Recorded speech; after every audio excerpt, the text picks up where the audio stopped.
naitupit ng kabiasnan at katalinuhan ng tao. Yan ang sabi. Kasi yun ang kanilang nasa isip eh. Ang Diyos ay kahoy, ang Diyos ay bato, ang Diyos ay ginto, pilak. Diba? Yun ang maling aral na isinaksak sa atin, no? Ng mga dumayo dito sa Pilipinas.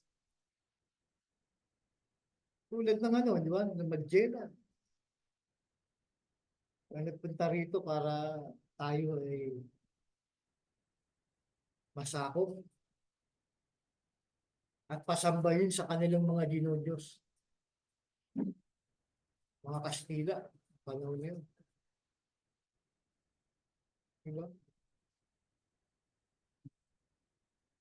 Ang sabi, sa verse 30, ang mga panahon ng kahangalan ay pinalipas na nga ng Diyos. Napakabuti ng Diyos eh. Pinalipas na yan.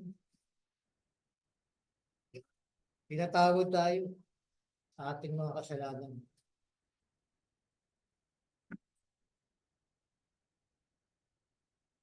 Dapat ngayon ipinag-uutos niya sa lahat ng mga tao na ano, magsisi silang lahat sa lahat ng tao. Kailangan ano yung pagsisisi. Pagsisihan natin yung mga nagawa natin kasalanan.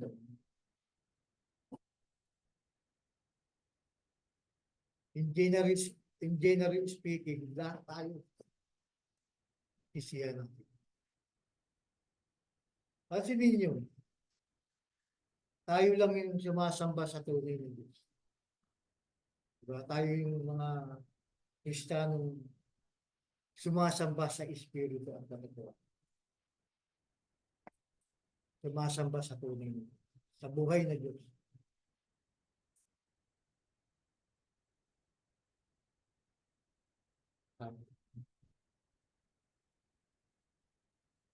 Sapagkat siya'y nagtakda ng isang araw na kanyang ipaghuhukom sa sanlibutan ayon sa katwiran sa pamamagitan ng lalaking kanyang itinalaga. Na ito'y pinatunayan niya sa lahat ng mga tao nang siya'y buhay niyang maguli sa mga bata. Ito yung ating Panginoon sa Kristo ng buhay ng maguli sa mga bata. Ito yung tunay na Diyos na ipinakikita sa Biblia na dapat natin sambahin. Wala nyo. So makikita natin na lagi nilang ginagawa yung maling pagsamba. Eh, patuloy na sinasabi ng Biblia. Kaya nga maraming talata sa Biblia, di ba? Mangagsilayo kayo sa pagsamba sa mga Diyos. Sa Korinto, may binabanggit yan. Apokalipsis, may binabanggit yan.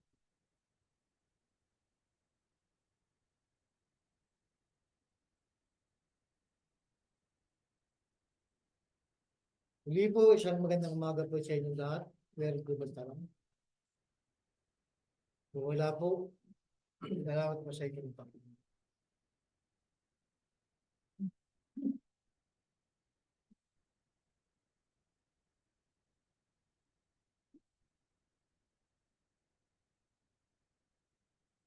Pwede naman. Pwede ka naman. Tayo po'y awit ng isang himno. Pagkatapos ay dadako po tayo sa ating susunod na bahagi.